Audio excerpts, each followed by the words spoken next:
Hello everyone. Welcome to our YouTube channel. The World Times News by AI. So let's start the video. At Japan's Naha Air Base in Okinawa, the roar of F-15 fighter jets dwarfs the sound of commercial planes that share the same runway.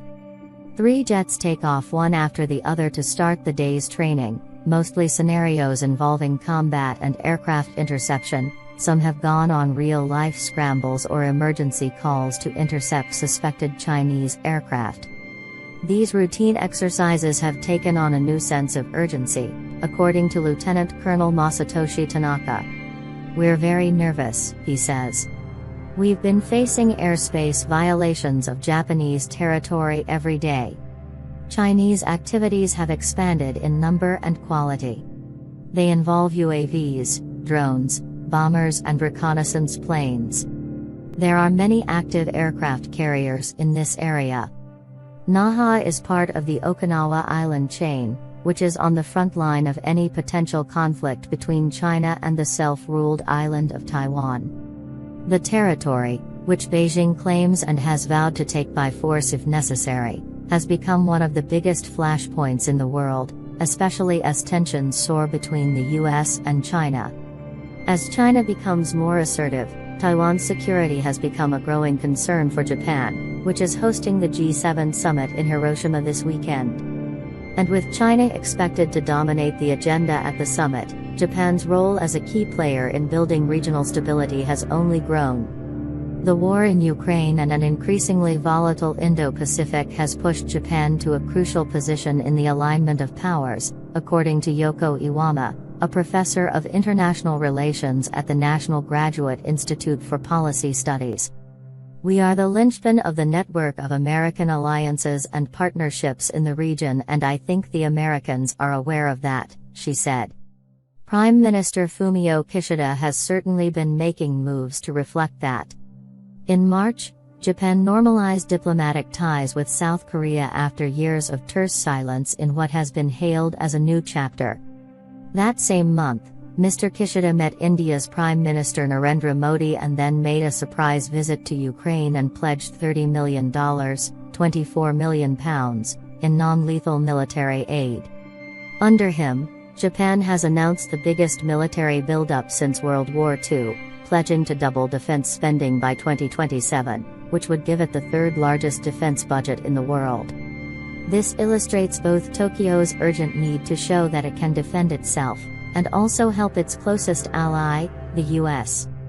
Any defense scenario will involve the US, and Okinawa is home to the biggest concentration of US troops in Japan, but the country also needs to show that it can put up a fight. The hope is that this would be enough to deter Beijing and avoid a conflict in the region.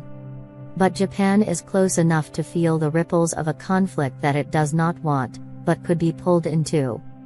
When China's military rehearsed sealing off Taiwan during 3 days of military drills in April, Japan's defense ministry said a Chinese aircraft carrier was some 230 kilometers, 145 miles, south of Miyako Island, also part of the Okinawa chain. When a furious China fired missiles after former U.S. House Speaker Nancy Pelosi's visit last year, at least 5 landed less than 100 kilometers from the westernmost Japanese island of Yonaguni. "Geographically speaking, we're very close to Taiwan and Southeast Asia. We feel a sense of crisis," says Yoshitaka Nakayama, the mayor of Ishigaki. The island is about an hour's flight from the Naha Air Base and is a picturesque haven known for fishing and agriculture. Its white sands and crystal blue waters have long attracted holidaymakers and snorkeling fans.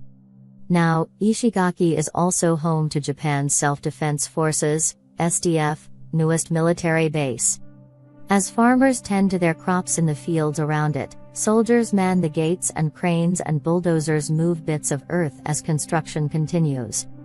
Mr. Nakayama says they need to protect themselves. Chinese ships are patrolling very closely. "The equipment we have in terms of missile launchers is for defending ourselves. It's to protect us in case there are planes or ships that want to attack us. We're not looking for war." Earlier this year, nearly 600 troops moved here, including squads capable of launching land-to-ship and land-to-air missiles into the East China Sea and beyond. Ishigaki and the neighboring chain of islands are in close proximity to two flashpoints. One is the uninhabited Senkaku Islands, which Japan controls but China also claims under the name Diaoyu Islands. The other is Taiwan, which is 200 kilometers away. And Russia's invasion of Ukraine has heightened fears of a potential Chinese attack. As the war rages on there, parallels have been drawn on this side of the world. There are some similarities, according to Professor Iwama. The leader type, Vladimir Putin and Xi Jinping. But also the claim that a land that is controlled by someone else is yours, she said. People see this and are afraid it could happen here. She adds that watching large parts of Ukraine being bombed and shelled has brought up memories of World War II. You could relate to what was happening, Professor Iwama says.